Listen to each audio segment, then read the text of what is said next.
Good morning students. आज का ये लेक्चर थोड़ा खास होने वाला है। क्यों? क्योंकि आज 10th वालों को हम ये बता देंगे कि यहाँ कैसा क्वेश्चन आने वाला है आपका, क्या आने वाला है आपका। ठीक है, तो उस जो भी ये जानना चाहते हैं कि आप बोर्ड में किस टाइप का क्वेश्चन आने वाला है, कैसा आने वाला है, लगभग क्या आने वाला है, वो लोग कनेक्ट रहिए, सीबीएसई वाले। ठीक है, अच्छा अब क्या आने वाला है बात करते हैं उस पर।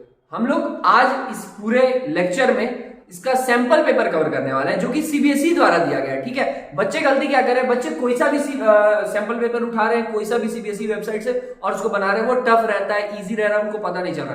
कुछ क्या करे, बहुत टफ बना रहे हैं, तो क्योंकि बहुत टफ उनसे जब नहीं बनता है तो कॉन्फिडेंस लो हो रहा। कुछ क्या करे, बहुत पहले का क्वेश्चन उठा ले रहे हैं, तो इस कारण वो इजी है तो वो बन जा रहा है, तो उनको ये लग रहा है कि हाँ ऐसा ही आएगा। लेकिन नहीं, हम लोग को प्रेजेंट में रहना है भाई। प्रेजेंट में क्या चल रहा है अभी, जो सीबीएसई अभी दिया है आप लोगों को सैंपल पेपर, वो कवर कीजिए। अगर वो आपका कवर नहीं है तो पहले उसको कवर कीजिए, और वो अभी हम कवर करवाने वाले हैं, तो साथ साथ बने रहिए, उसको हम लोग कवर करते हैं। ठीक है, और उसके पहले हम एक शायरी, उस बीच में शायरी छूट रहा था आप लोगों के लिए, तो शायरी लेकर आए। ये है कि लगाकर शहर को आग, ये बादशाह ने कहा, उठा है आज दिल में तमाशे का शौक बहुत, झुका कर सर सभी साफरस्त बोल उठे कि हुजूर का शौक सलामत रहे, शहर और भी बहुत। हम ऐसा अज्यूम करके चल रहे हैं कि सभी बच्चों लोग को ये पता ही होगा, पर फिर भी हम बताएंगे क्या कि जो पेपर डिवीजन है वो कैसे किया हुआ है। 5 पार्ट में पेपर रहेगा आपका। फर्स्ट वाले पार्ट में 20 एमसीक्यूज है जो कि एक मार्क्स का है। ठीक है, तो ये आपका 1 मार्क्स वाला क्वेश्चन रहेगा इधर। उसके बाद यहाँ सेक्शन बी में आपका 5 क्वेश्चन है जो कि 2 मार्क्स वाला क्वेश्चन है। ठीक है, सेक्शन सी में आपका 3 मार्क्स वाला क्वेश्चन पूछा जा रहा है, और सेक्शन डी इसमें आपका 5 मार्क्स वाला। भाई साहब यहाँ पे काम बन जाएगा या बिगड़ जाएगा, इसलिए इसको ध्यान में रखिए कि हाँ 5 मार्क्स वाला क्वेश्चन नहीं छूटना चाहिए, इसका बहुत प्रैक्टिस करना है। इसके बाद जो 3 मार्क्स वाला क्वेश्चन है, सॉरी 3 क्वेश्चन आएगा, वो आएगा 4 मार्क्स वाला। और ये कौन सा क्वेश्चन है, ये है case based question. Case based अभी कीजिए, यहाँ पे क्लियर हो रहा है। ठीक है, नहीं तो फिर हम इसके लिए अलग एक सीरीज लाएंगे जिसमें सिर्फ हम लोग केस बेस्ड ही कर रहे होंगे। तो उम्मीद है ये समझ में आया। अब हम लोग स्टार्ट करने वाले हैं आज इसका 1 मार्क्स वाले क्वेश्चन, मतलब एमसीक्यू को आज सॉल्व करेंगे। एक के बाद एक हर लेक्चर में आता जाएगा। रोज आपको एक लेक्चर मिल रहा होगा, तो इसको रोज कवर कीजिए और अपना तैयारी को मस्त बनाया जाए। ठीक है, फर्स्ट वाले क्वेश्चन में बोला जा रहा है, if two positive integers a and b written as a दिया ये, b दिया हुआ है ये, लिखते हैं अगर a दिया हुआ है sir x cube y square और b दिया हुआ है x y क्यूब। ठीक है, तो where x and y are prime numbers, then the result obtained by dividing the product। तुमको रिजल्ट क्या पूछ रहा है, रिजल्ट जो आना चाहिए, सुन लीजिए वो क्या बोला, then the result obtained by dividing the product of the positive integers। अच्छा, जो दोनों ये पॉजिटिव इंटीजर्स है, मतलब a into b, इन दोनों का प्रोडक्ट को क्या करना है, डिवाइड करना है। किसके, इसके एलसीएम से। ठीक है, a और b के एलसीएम से। अब प्रोडक्ट में तो कुछ नहीं भैया, मल्टीप्लाई मार देंगे हो जाएगा। एलसीएम निकाल लो, एलसीएम कैसे निकलेगा तो एलसीएम का क्या फॉर्म तरीका होता था कि जो हाईएस्ट पावर होता है उसको रख लीजिए। तो यहाँ x का हाईएस्ट पावर यहाँ 3 चल रहा, अरे यार डायरेक्ट एलसीएम, x का हाईएस्ट पावर 3 चल रहा और y का भी हाईएस्ट पावर 3 चल रहा, यही हो गया एलसीएम। ठीक है, 1 मिनट के लिए एक्स्ट्रा नॉलेज के लिए एचसीएफ भी सीख लीजिए। एचसीएफ कैसे निकलेगा, इसमें जो लोएस्ट रहता है, तो x का पावर यहाँ पे कम से कम क्या है, x है, और यहाँ y का पावर कम से कम y स्क्वायर है, बस यही है। एचसीएफ में क्या कीजिएगा, कम से कम वाले पावर को देख लीजिएगा, और एलसीएम में क्या करिएगा, हाईएस्ट पावर को देख लीजिएगा। क्लियर बात। अब आंसर लाते हैं। प्रोडक्ट बोला था, प्रोडक्ट क्या करेंगे हम यहाँ पे, x cube y square into x y cube, x y cube, नीचे आ जाएगा इसका एलसीएम। एलसीएम क्या था, x cube y cube, x cube और वाई क्यूब। अब एक्स क्यूब से एक्स क्यूब कट गया और वाई क्यूब से वाई क्यूब कट गया, बचा क्या यहाँ पे, एक्स वाई स्क्वायर। ठीक है, बात समझ में आया, यही आपका आंसर हो गया।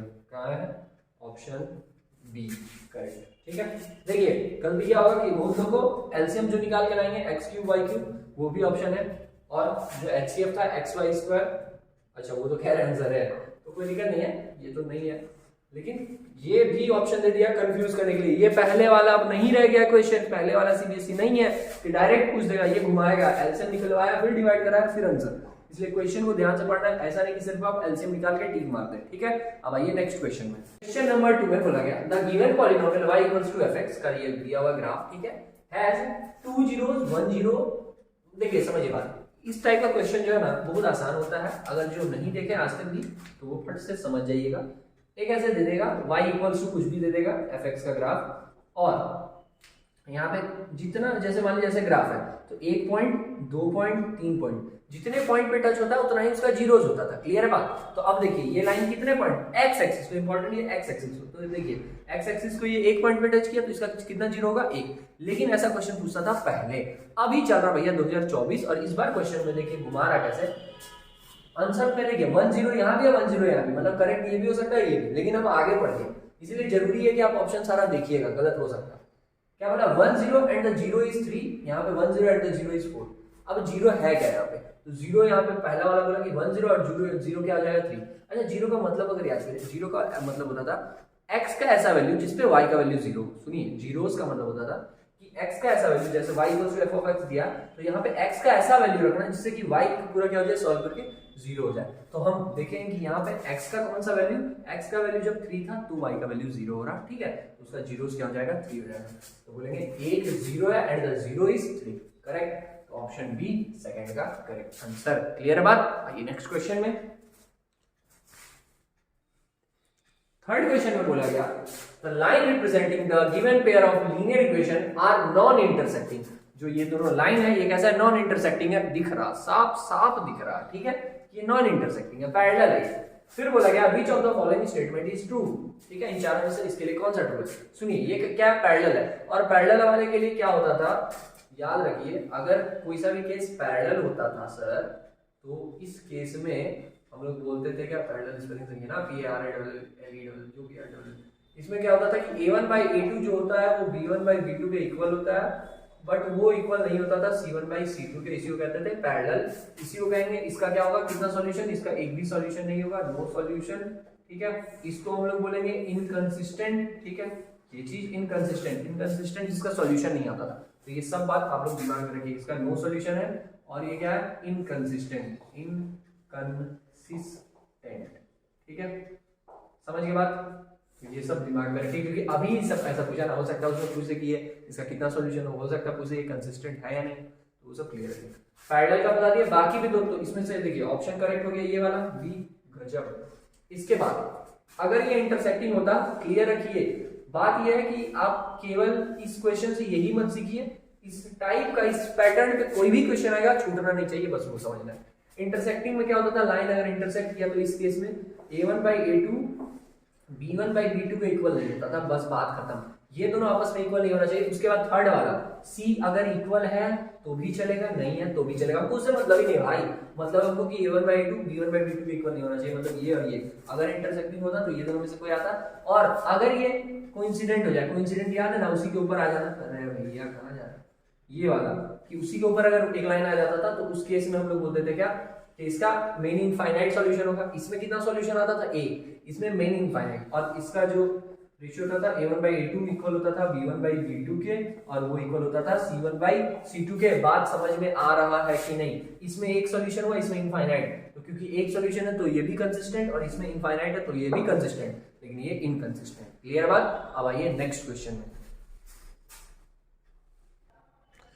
फोर्थ क्वेश्चन में भैया पूछ रहा नेचर, ठीक है, किसका नेचर, रूट्स का।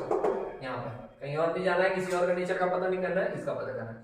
बोला the nature of the quadratic equation, इसका नेचर क्या है, तो हम लोग करेंगे क्या, इसको हम A बोलते थे, ये हमारा B है और ये हमारा C है, तो हम लोग को ABC मिल गया। हम लोग नेचर के लिए क्या निकालते थे, D निकालते थे, ठीक है, D for discriminant, formula B square minus 4AC।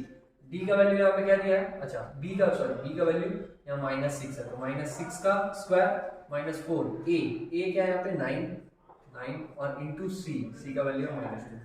Clear है, सॉल्व किया जाए, -6 से स्क्वायर 36, माइनस प्लस, और 9 चौक 36, 36 दूनी 72, ठीक है, तो ये हो गया कितना 6 2 8 और 7 3 10, 108।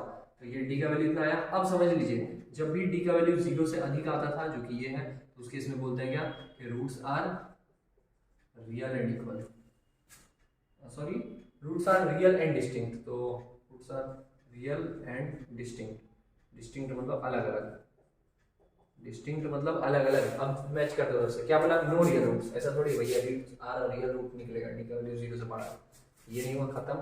Second, 2 equal roots, 2 equal real roots, 2 roots आ रहे लेकिन दोनों इक्वल है, तो नहीं, हम क्या बोले, roots are real and distinct. Real तो रहेगा लेकिन वो डिस्टिंक्ट रहेगा, मतलब अलग अलग निकलेगा। तो ये नहीं हुआ। थर्ड वाला टू डिस्टिंक्ट रियल रूट्स, हाँ दो तो डिस्टिंक्ट मतलब अलग अलग रियल रूट्स निकलेगा, तो ऑप्शन सी हो गया। ठीक है, डी वाला मोर देन टू रूट्स नहीं, तो मोर देन टू रूट्स नहीं है।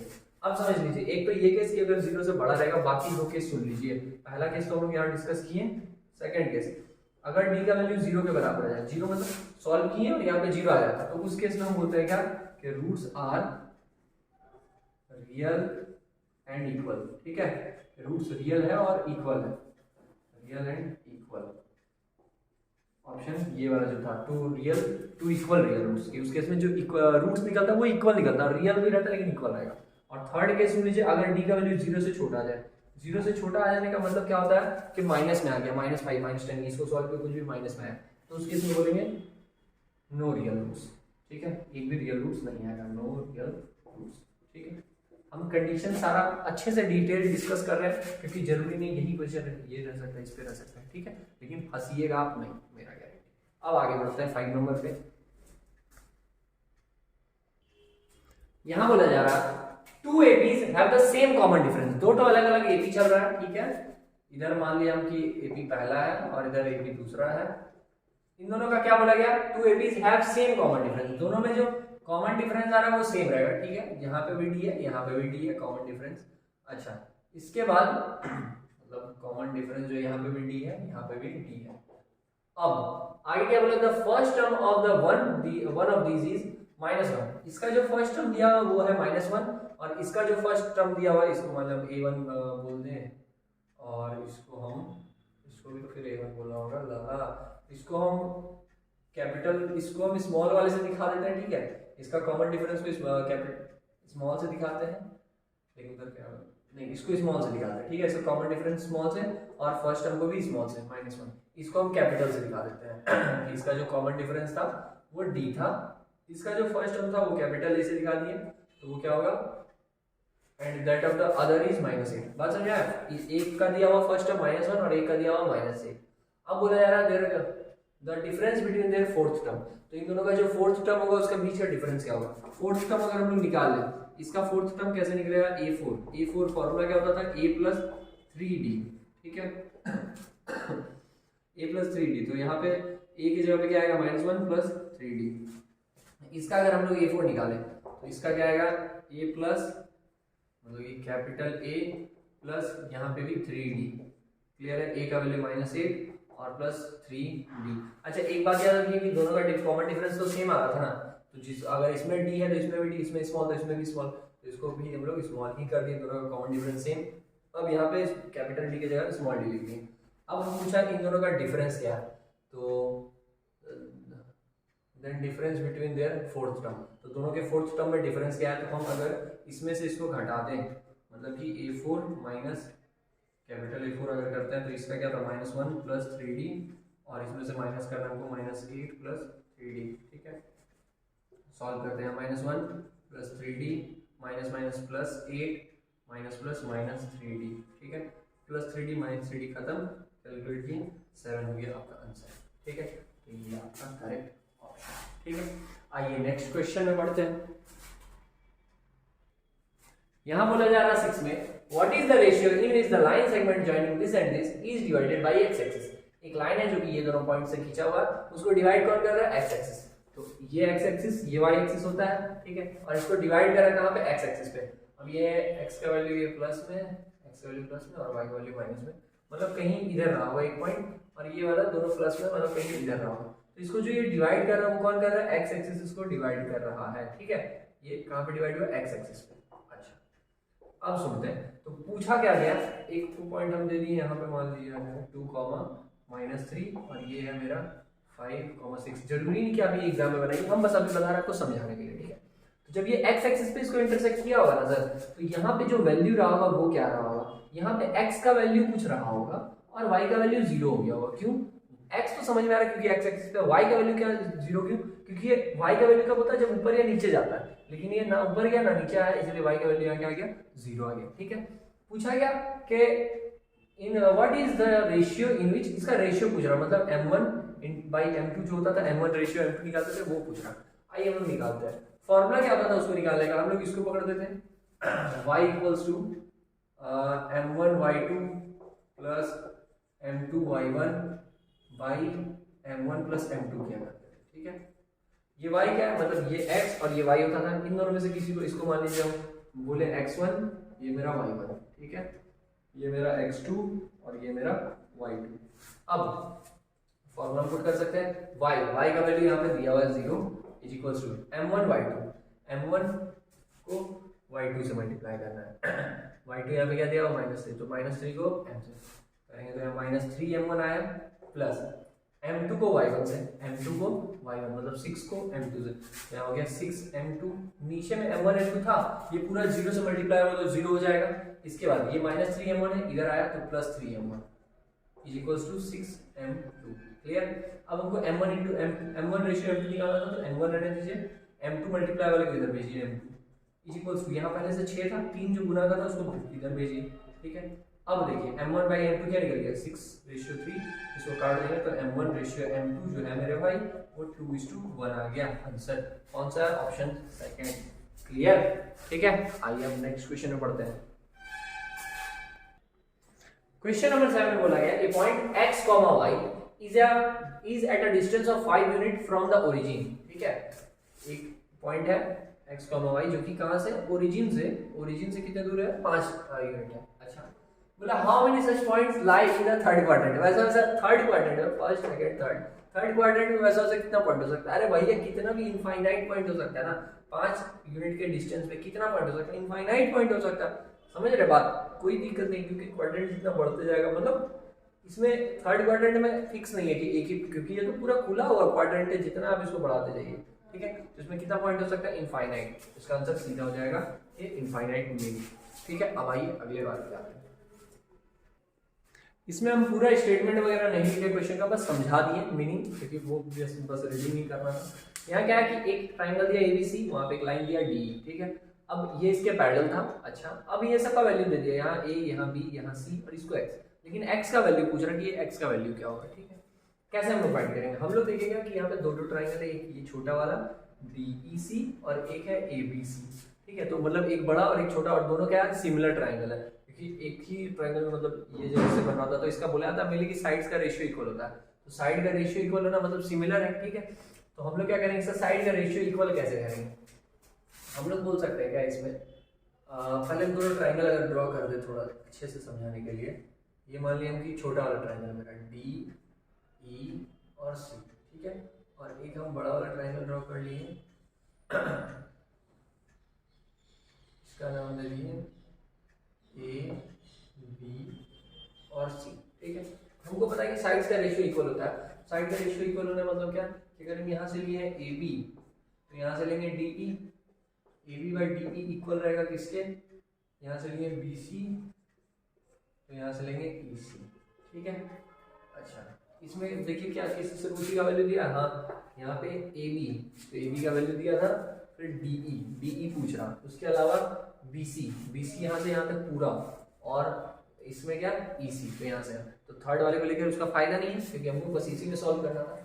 अब देख लीजिए, अगर AB का वैल्यू हम रख दिए A, DE का वैल्यू हमको फाइंड करना है X is equals to BC मतलब यहाँ से यहाँ तक क्या है B प्लस C, तो हम यहाँ लिख देंगे B प्लस C, और EC का वैल्यू दिया हुआ था C, यहाँ तक कोई दिक्कत नहीं। अब X का वैल्यू निकालना, इसको इधर भेजते हैं हम, C को इधर भेजें, यहाँ क्या हुआ AC by X is equals to यहाँ पे B प्लस C। अब हम क्या करेंगे, ये जो डिवाइड में इसको इधर भेज देंगे मल्टीप्लाई, और ये मल्टीप्लाई में जाएगा तो ये इधर डिवाइड कर देंगे, हम बोलेंगे क्या कि AC by B plus C is equals to X, तो X का वैल्यू क्या निकला AC by B plus C। समझ में आ रहा, ऑप्शन क्या है AC by B plus C, AC by